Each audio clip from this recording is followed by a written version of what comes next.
नमस्कार, मी पंजाब डक. राज्यामध्ये आज 13 आणि 14 तारखेपर्यंत आणखीन असंच हवामान कोरडं राहणार आहे, म्हणून हा राज्यातल्या सर्व शेतकऱ्यांनी अंदाज लक्षात. पण राज्यामध्ये 15 तारखेच्या नंतर म्हणजे 15 जुलैपासून 15 जुलै 16 जुलैच्या दरम्यान मुंबईला पाऊस सुरू होणार आहे, नाशिकला पाऊस सुरू होणार आहे, पुण्याकडे पाऊस सुरू होणार आहे, कोकणात देखील पाऊस सुरू होणार आहे. म्हणून हा अंदाज मुंबई, पुणे, नाशिक त्या जनतेनं शेतकऱ्यांनी घ्यायचा. म्हणजे 15 तारखेला बऱ्याच भागामध्ये पाऊस सुरू होईल म्हणून हे लक्षात घ्यायचं. त्याच्यानंतर 15-16च्या दरम्यान राज्यामध्ये वेगवेगळ्या भागात म्हणजे पूर्व विदर्भ, पश्चिम विदर्भ, दक्षिण महाराष्ट्र, उत्तर महाराष्ट्र, कोकणपट्टी, खानदेश, मराठवाडा सगळीकडं म्हणजे 15 तारखेपासून दररोज वेगवेगळ्या भागात विखुरलेल्या स्वरूपाचा पाऊस सुरू होणार आहे. म्हणून ही अंदाज सर्व शेतकऱ्यांनी लक्षात घ्यायचा. त्याच्यानंतर 15, 16, 17 पर्यंत हे पाऊस चालत. पुन्हा त्याच्यानंतर हे पाऊस काय होणार आहे, 20 तारखेच्या नंतर परत आणखीन वाढणार आहे. मग 20 जुलैपासून परत मुंबईला जोरदार पाऊस सुरू होईल. 20, 21, 22, 23ला पुण्याकडे देखील जोरदार पाऊस सुरू होईल, नाशिककडे पाऊस सुरू होईल. राज्यात देखील पुन्हा काय होणार आहे, 20 जुलैच्या नंतर बऱ्याच ठिकाणी पाऊस सुरू होईल म्हणून हे अंदाज लक्षात घ्यायचा. पण विदर्भात, पूर्व विदर्भ आणि पश्चिम विदर्भ, तर त्या शेतकऱ्यांनी खास करून हे अंदाज लक्षात घ्यायचा. विदर्भात मात्र 22 तारखेपासून 22, 23, 24, 25च्या दरम्यान विदर्भामध्ये काही ठिकाणी मुसळधार ते अतिमुसळधार, काही ठिकाणी अतिवृष्टी होणार आहे. म्हणून हा अंदाज विदर्भातल्या शेतकऱ्यांनी लक्षात घ्यायचा. मग सांगायचं झालं तर नागपूर जिल्हा, भंडारा जिल्हा, गोंदिया जिल्हा, चंद्रपूर, यवतमाळ, गडचिरोली, त्याच्यानंतर इकडं यवतमाळ, त्याच्यानंतर अमरावती ह्या परिसरामध्ये काय होणार आहे, 22, 23, 24, 25 दरम्यान काही काही ठिकाणी मुसळधार, कुठं अतिमुसळधार. वर्धा जिल्ह्यात देखील मुसळधार पाऊस पडेल म्हणून वर्ध्याकरांनी अंदाज लक्षात. भंडारा जिल्हा, नागपूर जिल्ह्यात देखील मुसळधार, अतिमुसळधार पाऊस पडणार आहे म्हणून हा अंदाज लक्षात घ्यायचा. त्याच्यानंतर इकडं रामटेक त्या भागात तालुक्यातल्या शेतकऱ्यांनी अंदाज लक्षात घ्यायचा. विदर्भात समजा 21 तारखेच्या 22 तारखेपासून पाऊस सुरू झाल्याच्यानंतर एक लो प्रेशर आहे, ते चक्रीवादळ आहे. तर ते काय होणार आहे, मग ते असं विदर्भातून जात असताना मग ते अमरावतीकडे जाईल, अमरावतीला पाऊस पडेल. त्याच्यानंतर अकोल्याला पाऊस पडेल, बुलढाण्याकडे जाईल, हिंगोली, त्याच्यानंतर इकडं परभणी जिल्हा, नांदेड जिल्हा त्या भागात देखील पाऊस पडेल. त्याच्यामुळं तुम्हाला सांगू इच्छितो, ते जात असताना काय होणार आहे, महाराष्ट्रात मात्र इकडं रिमझिम पाऊस पडणार आहे म्हणून हा अंदाज लक्षात घ्यायचा.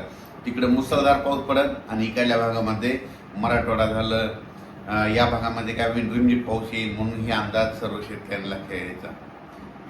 लातूर जिल्हा, बीड जिल्हा, धाराशिव जिल्हा, सोलापूर जिल्हा, बीड जिल्ह्याचा काही भाग, त्याच्यानंतर अहिल्यानगरचा काही भाग, त्या भागामध्ये काय होईल. तसं तर 15 तारखेला बऱ्याच भागामध्ये पाऊस दिसल, 15-16च्या दरम्यान येईल.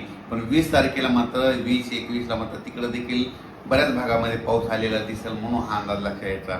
पण त्याच्यानंतर हे जे 22-23ला जे नागपूर, पूर्व विदर्भात मुसळधार, अतिमुसळधार पाऊस पडेल, तर त्यावेळेस मात्र मराठवाड्यामध्ये काय होणार आहे, रिमझिम पाऊस राहणार आहे म्हणून हा अंदाज मराठवाड्यातल्या शेतकऱ्यांनी लक्षात घ्यायचा. त्याच्यानंतर खास करून नंदुरबार जिल्ह्यातले शेतकऱ्याचे फोन आले. नंदुरबारकडे देखील 15 तारखेला 15-16च्या दरम्यान काही भागामध्ये पाऊस हजेरी लावणार आहे म्हणून नंदुरबार जिल्ह्यातल्या शेतकऱ्यांनी अंदाज लक्षात घ्यायचा. पण त्याच्यानंतर 20-21ला आणखी ते नंदुरबार जिल्ह्यातला देखील पाऊस पडेल. पण नंदुरबार जिल्ह्यात मात्र 22, 23, 24, 25च्या दरम्यान मात्र चांगला मुसळधार, अतिमुसळधार पाऊस पडणार आहे म्हणून नंदुरबार जिल्ह्यातल्या शेतकऱ्यांनी अंदाज लक्षात घ्यायचा. कारण की नंदुरबार जिल्ह्यामध्ये शेवटच्या आठवड्यामध्ये जोरदार पाऊस पडणार आहे म्हणून हे अंदाज लक्षात घ्यायचा. आणखीन त्याच्यामध्ये काय झालं की ज्या जिल्ह्यात अद्यापही पाऊस झालेला नाही त्याच्यामध्ये आणखीन 27 जुलै ते 5 ऑगस्टच्या दरम्यान पुन्हा एक प्रणाली तयार होईल आणि ते पाऊस आल्याच्यानंतर त्या भागात देखील पाऊस पडणार आहे म्हणून अंदाज लक्षात घ्यायचा. पण राज्यामध्ये मात्र 15 तारखेला म्हणजे 15 जुलै 16 जुलैच्या दरम्यान राज्यात बऱ्याच भागामध्ये पाऊस येणार आहे म्हणून हा अंदाज लक्षात घ्यायचा. तो पाऊस सर्वदूर नाही, विखुरलेल्या स्वरूपाचा आहे, पण पाऊस सुरू होणार आहे. म्हणजे जे 8 जुलैपासून जे पाऊस बंद झालेला आहे तर ते पाऊस काय होणार आहे, 15 जुलैला परत सुरू होणार आहे म्हणून हे अंदाज लक्षात घ्यायचा. मुंबई, पुण्याकर जनतेने देखील अंदाज लक्षात घ्यायचा. मुंबई, पुणे, नाशिक तिकडे देखील काय होणार आहे, 15-16च्या दरम्यान पाऊस येणार आहे. पण 20 तारखेच्या नंतर तिकडे देखील जोराचा पाऊस पडणार आहे म्हणून हा अंदाज लक्षात घ्यायचा. अचानक वातावरण बदल झाला तर लगेच एक उद्या मेसेज दिला जाईल. आता जसं मुंबईकडे पाऊस पडला, समजा मुंबई, पुणे तिकडे पडला, आता पावसाची वरून राजाची बॅटिंग आता विदर्भाकडे, पूर्व विदर्भाकडे, मग नागपूर जिल्हा, भंडारा जिल्हा, गोंदिया जिल्हा, चंद्रपूर जिल्हा, अमरावती जिल्हा, बैतूल त्या परिसरामध्ये ते काय होणार, अकोला ह्या परिसरामध्ये काय होणार आहे, वरून राजस्थी म्हणजे अतिमुसळधार पाऊस तिकडल्या पट्ट्या पूर्व विदर्भात पडणार आहे. विदर्भात देखील पडणार आहे. मध्ये 6-5-11 जिल्ह्यामध्ये तिकडे चांगला पाऊस पडणार आहे.